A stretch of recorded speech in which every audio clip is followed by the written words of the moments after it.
CM Revanth రెడ్డితో సినీ ప్రముఖులు ఈరోజు సమావేశమయ్యారు. సినీ పరిశ్రమ ఎదుర్కొంటున్న సమస్యలు, వాటి పరిష్కార మార్గాల గురించి చర్చించినట్లు తెలుస్తుంది.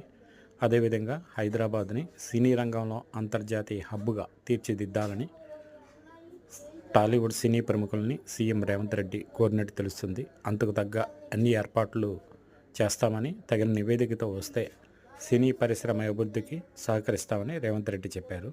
అదేవిధంగా సినీ పరిశ్రమ ఎదుర్కొంటున్న సమస్యలపైన, అల్లు అర్జున్ వివాదం పైన కూడా చర్చించినట్లు తెలుస్తుంది.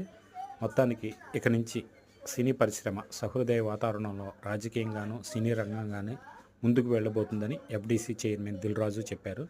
సంక్రాంతికి టికెట్ల రేట్లు పెంచే విషయం అయితే లేదని, అసలు అది చాలా చిన్న విషయమని, సినీ పరిశ్రమ అభివృద్ధే తమ ఎజెండా అని దిల్ రాజు చెప్పడం విశేషం.